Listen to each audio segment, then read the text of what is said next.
tapi dia sedang melakukan investigasi Nord Stream. Oh, Di situ dia udah bilang akan ada investigasi besar-besaran oleh media sana. Karena ternyata mereka sementara ini menemukan data itu sudah direncanakan 2 tahun sebelumnya.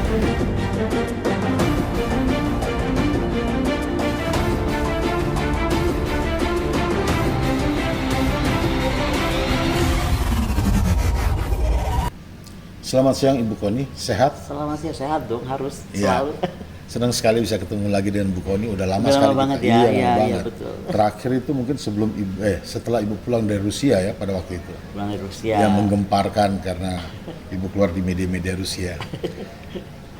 Terima kasih Bu, karena pada siang hari ini saya diberikan kesempatan untuk bisa ketemu dan wawancara dengan Ibu beberapa hal terkait dengan perang di Ukraina, Bu. Kalau Ibu kemudian bisa menjelaskan pada kami, sekarang ini kan sudah menjelang 1 tahun operasi militer khusus Rusia di Ukraina. Menurut Ibu, kira-kira pelajaran penting apa yang bisa kita ambil 1 tahun perang di Ukraina ini, Bu? Sejak pertama yang kita bisa ambil bahwa dalam sejarah perang umat manusia, Ya. sejak mungkin abad 5 sebenarnya manusia itu berperan dan mereka membentuk aliansi yang terus bergerak. Aliansi ini berubah terus kan? Ya. Tadi teman, nggak teman, begitu terus lah bergolak aja seperti hubungan manusia ada sebagaimana umumnya. Ya. Sebenarnya kalau kita lihat dari abad 5 sampai sekarang, sekalipun di abad 21 ini, bentuk perang seperti itu sepertinya hampir dibilang nggak pernah terjadi.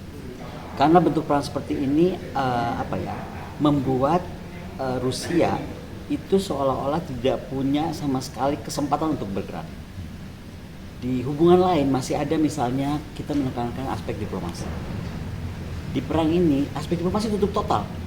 Jangankan buat berdiplomasi, even diplomat Rusia itu tuh dijauhi, dihindari, kalau enggak disakiti, misalnya seperti dulu pernah terjadi dilempari tomat lah, dilempari apa gitu. Nah, jadi betul-betul kelihatan bahwa yang selama ini digembar-gemborkan Barat tentang bagaimana demokrasi itu penting ketika negara akan saling berinteraksi dengan lebih beradab, lebih berkeadilan.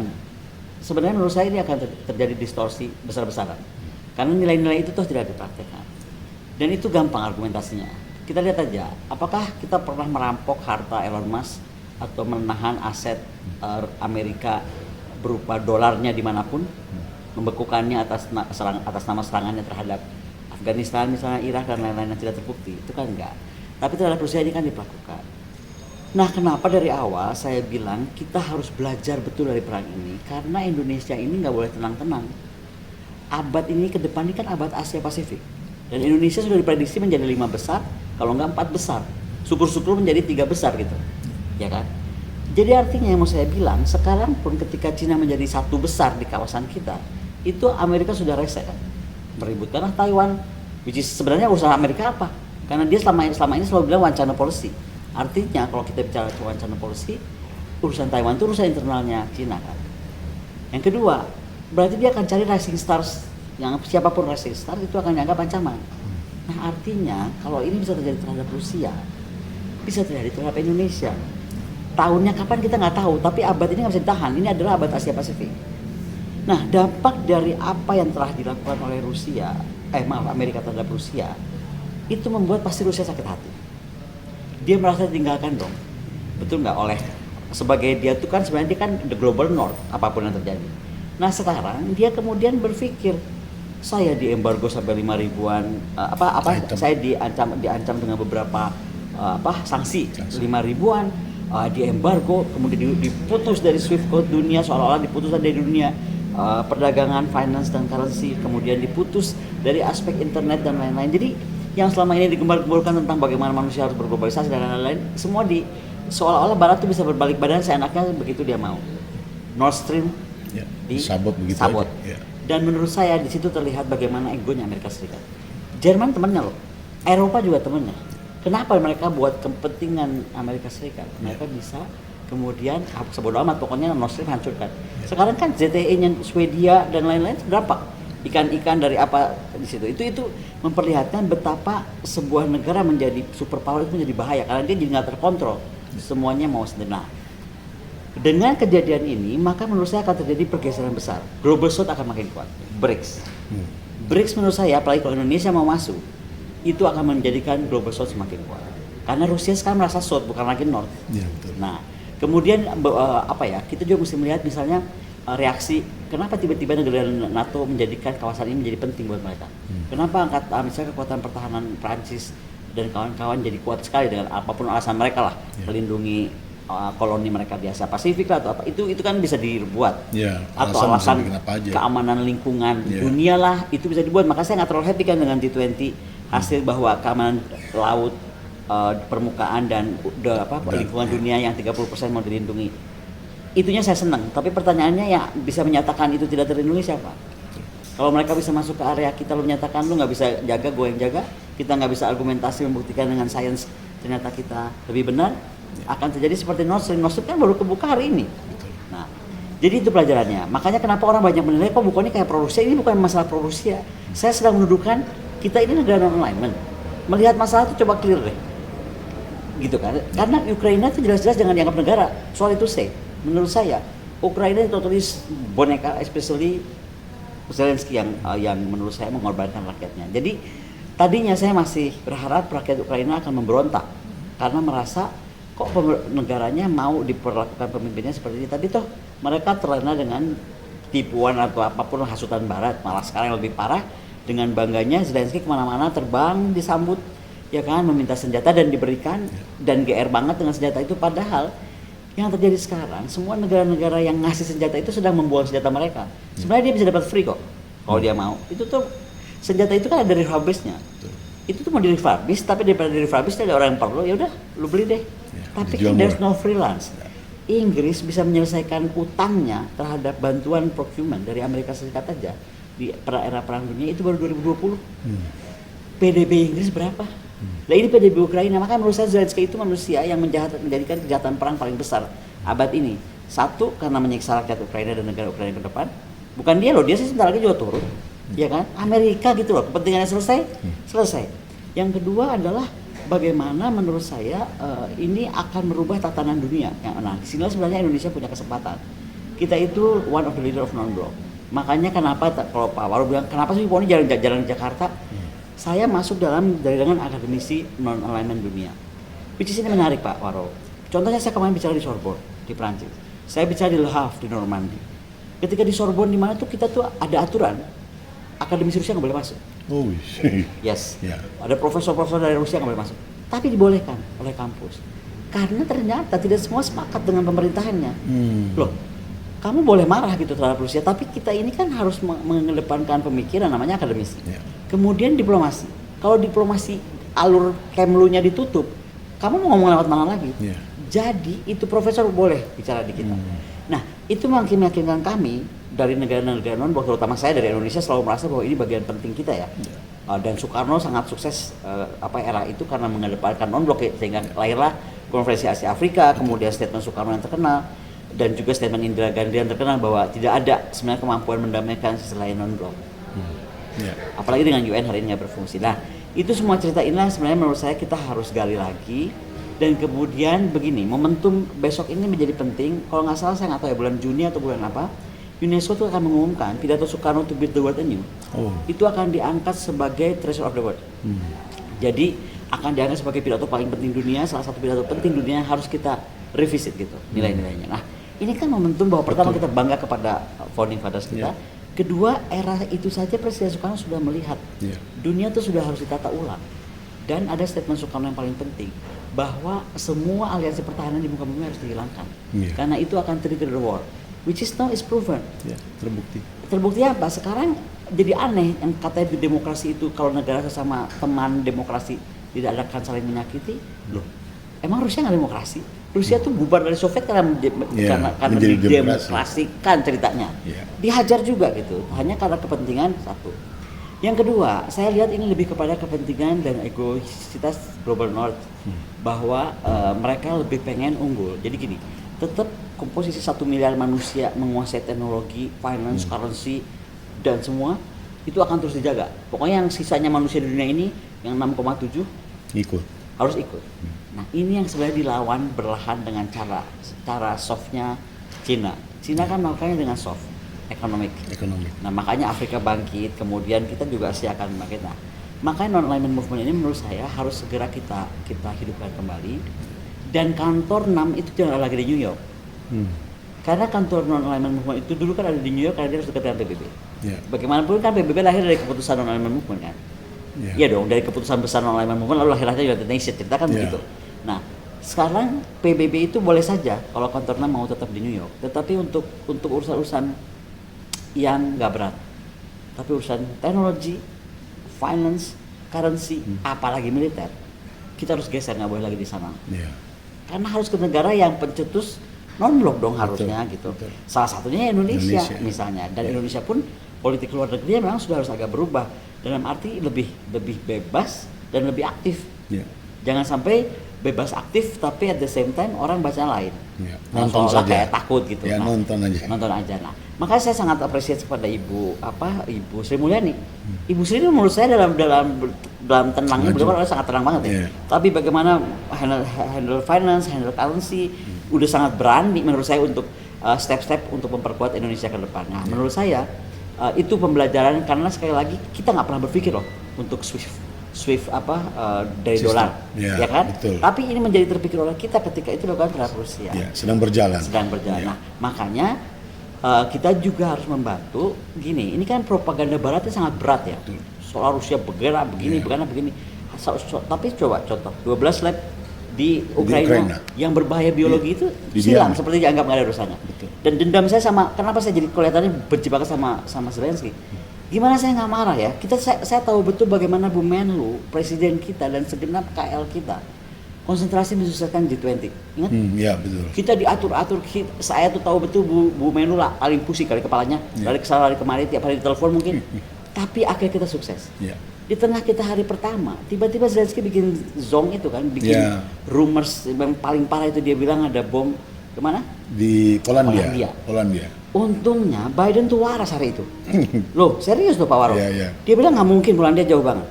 3 jam kemudian Gedung Putih menyatakan tidak. Itu adalah dari Zelensky justru. dari Ukraina sendiri. Ukraina. Bayangkan kalau Biden saat itu tidak wise enough to say Iya, that, betul. atau Washington cukup gila untuk oke lah, this is the moment untuk Iya. melakukan Serangan, aktivasi iya. Artikel 5 serang habis Rusia. Kiamat kita pasti sudah perang dunia dari kemarin. Nah, setelah itu Zelensky kayak nggak punya salah, Iya. masih diterima di panggung mana-mana. Di Amerika masih dengan karpet merah. Kemarin saya lagi di Perancis, dia datang ke Perancis, dia datang ke EU Summit di Brussels, teriak-teriak masih seolah-olah dia pemenang perang. Iya. Dia menyatakan dia pemenang perang, sampai hari ini dia nggak babak belur. Dia tuh bukan menang perang, dia dibantuin aja gitu loh. Iya. Tapi sekali lagi di atas penderitaan rakyat Ukraina. Ukraina. Itu yang saya tuh merasa kejahatan terbesar manusia abad ini adalah Zelensky. Karena dia menjual negaranya untuk ego dia. Ya, menjual rakyatnya juga. Menjual rakyatnya, ya otomatis negaranya ada rakyatnya dan semuanya. Ya, ini gini Bu ya, mengapa negara-negara Eropa itu yang sudah terseret ke dalam krisis ini, terutama krisis ekonomi, mereka tetap dalam posisi itu nggak bisa kritis atau justru tetap bersama-sama? Nggak. Ini otaknya kan di Amerika, kok mereka Tapi- tetap ikut gitu loh? Gini, saya tuh di pertemuan kami di Normandy kemarin, ada wartawan penting dari Amerika Serikat, saya nggak boleh sebut namanya, tapi dia sedang melakukan investigasi Nord Stream. Oh, Di situ dia udah bilang akan ada investigasi besar-besaran oleh media sana. Karena ternyata mereka sementara ini menemukan data itu sudah direncanakan 2 tahun sebelumnya. udah. Dan jangan salah, berarti kan Amerika tahu kalau Nord Stream diapa-apakan, yang terdampak itu pasti kan Eropa. negara-negara Ya. Eropa. Nah, disinilah kelihatan bahwa even NATO itu ternyata bisa saling membunuh. Ya, Ya dong. betul. Dan even EU itu juga nggak Nggak solid. solid, iya. Nah, inilah yang akan terus dibongkar, dan ini yang saya bilang belum tentu mereka semua diam. Contoh tadi saya cerita dari awal, kenapa misalnya sudah jelas-jelas akademis Rusia nggak boleh masuk. Betul. Diizinkan masuk. Betul. Diizinkan bicara, bukan cuma masuk loh. Iya. Bisa saja diundang sebagai guest atau pendengar. Iya. Ya kan? Iya. Tapi nggak diizinkan tampil. Dan itu keputusan dekan dan rektor. Iya. Karena mereka melihat bahwa kami sedang menggerakkan sebuah gerakan yang akan lebih menyempurnakan dunia, menormalkan kembali dunia, membuat dunia lebih fair, which is non-alignment movement. Ya. Maksud saya bukan gerakan sipilnya yang seperti Ibu katakan media dan kemudian Ya. ada akademisi, Ya. tapi negara-negara atau pemerintahan di Eropa itu tega. Rakyatnya udah makin susah karena ada krisis seperti sekarang ini disebabkan oleh perang Ukraina itu. Mereka tetap ngotot ikut dengan kebijakannya NATO apa Amerika. Nah, ini ada Mengapa negara-negara seperti itu ya? ada ekonomi yang diuntungkan. Dan makanya ini ada penikmat perang juga. Nah, itu kita bisa bahas lagi nih. Siapa penikmat perangnya? Nah, tapi yang pasti kita kalau dari secara sederhana penikmat perang pertama ya pasti produsen senjata. Iya. Karena negara ini tadi memberikan senjatanya, which is yang sebenarnya udah harus dibuang atau berapa lama lagi harus diganti karena teknologi perang sudah berubah. Tapi toh ini ada yang butuh nih, kita jual aja nih. Gitu. Oh iya. Gitu. Jadi bisnis dalam perang. Bisnis dalam Iya, perang. iya. Yang kedua coba kita bisa lihat kasus Sam Bankman. Bagaimana pencucian uang dengan atas nama perang ini. Itu kan terbukti aliran dananya. Walaupun itu dengan kripto dan apapun. Gak ada tindakan dari siapapun kan, even UN juga diam-diam aja. Yeah. Nah, tapi menurut saya ini semua orang akan semakin terbuka pemikirannya kalau kita buka. Betul. Masalahnya kan propaganda barat ini kan seolah-olah Kencang banget. Ya ada dua aja sekarang paling buruk di dunia ini. Satu Cina, kedua Rusia, atau satu Rusia, kedua Cina, itu aja bolak-balik. Gonta-ganti. Dan akademisi kita ataupun banyak kampus memilih diam. Saya nggak tahu kenapa, apa takut diserang atau apa, karena saya yang ngomong begini dari awal juga saya diserang. Tapi kalau saya kan orangnya modelnya begini ya, kok terus kita semua diam. Ya. Ada yang bilang, Bu Koni nggak takut ya, belain banget itu. Saya nggak sedang bela siapa, saya sedang pengen dunia itu lebih aman, dan saya sangat bangga dengan pemikiran kita dulu yang melahirkan Konferensi Asia Afrika. Dan itu menurut saya pemikiran founding fathers yang harus kita bangga banget. Makanya gue marah banget hari ini tiba-tiba rumah Soekarno di Padang kalau malah dilantakan. Itu menurut saya itu crime loh. Kita itu punya gini loh, nggak menghormati sejarah dan tidak menghormati tadi pendiri bangsa. Itu kalau kita biarkan, kita akan kehilangan nilai. Jangan salah satu bentuk perang Fuka adalah menghapus sejarah. Pride kita sebagai bangsa itu hilang. Makanya sekarang kalau ditanya orang, kenapa Ibu Koni jadi Soekarno banget? Loh, karena saya sekarang jadi baca semua ucapan Soekarno itu kan jadi benar dan kemudian didengar, dan sekarang kami akademisi lintas dunia yang termasuk yang keras, profesor dari Jerman dan Prancis itu mereka malas sekali dengan apa yang dilakukan sekarang oleh negara seperti pertanyaannya Pak Warno tadi. Akademisinya sangat sudah malah kalau nggak salah mereka akan bikin gerakan. Jadi kita tuh kalau dari kita akan cuma gerakan bicara tentang conference, tapi mereka akan kayak bikin semacam strike lah, semacam pawai di beberapa tempat di Prancis, di Italia, di mana gitu, untuk tidak meneruskan ini, begitu loh. Dan ini saya berharap semakin berkembang sehingga akhirnya masyarakat dunia terbangkitkan, nggak usah sampai melihat Eropa luluh lantak. Gitu. Luluh lantak dalam bentuk lain ya, Afghanistan Irak kan dihancurkan lah. Kita nggak tahu luluh lantak dalam bentuk apa. Nah, yang ketiga kita mesti belajar nggak usah terlalu fokus ke sana, tapi bagaimana mengamankan kawasan kita. Karena saya cuma berpikir mereka tuh pasti cari exit door dari perang yang sudah membuat mereka bingung ini. Mereka sendiri kan lagi bingung sebenarnya. Yang dari daripada awal, malu apa jalan keluarnya gitu. Itulah kenapa kalau kita lihat rangkaiannya kemudian muncullah tiba-tiba diributkan Taiwan, tiba-tiba kunjungan-kunjungan yang menurut saya buat apa nggak jelas dan saling bantah antara White House antara apa terhadap kunjungan itu, tapi terus dilakukan gitu. Itu kenapa juga kalau kita lihat sekarang Seattle nggak ada, tapi coba lihat tiba-tiba Watt lahir, AUKUS lahir, ya kan? Nah dan lain-lain akhirnya menurut saya kalau dia mau anytime, saya sebutnya NATO Asia Pasifik, bukan artinya Asia Pasifik bukan North Atlantic, tapi that kind of NATO di Asia Pasifik yang namanya mungkin nggak akan lagi Seattle juga kan, kita nggak tahu apa, karena nggak tahu ada tiba-tiba perubahan. Yang pasti FPDA, The Quad, AUKUS itu mudah sekali menjadi satu karena mereka sudah satu tuan dan satu tujuan. Iya. Gitu. Ini ada yang menarik Bu, adalah upaya Cina untuk masuk ke tengah-tengah menjadi penengah dan berupaya untuk bisa mendamaikan di Ukraina ini Bu. Menurut Ibu sendiri bagaimana? Ya siapapun yang mau masuk, Turki mau masukkah, India mau masukkah, Cina mau masuk, atau even Indonesia malah dengan berani Presiden Jokowi mengambil resiko datang ke sana, itu satu hal yang baik. Tapi sekali lagi menurut saya ini nggak cukup dengan cuman himbauan, tetapi bagaimana gerakan kita yang masif, misalnya membentuk currency baru. Apa nggak bingung Amerika Serikat? Betul. Sekarang ini kan beberapa negara ketakutan untuk bertindak karena tahu reserve-nya di Amerika Serikat masih dalam bentuk dolar. Iya kan? Betul. Coba reserve kita bukan dolar kan?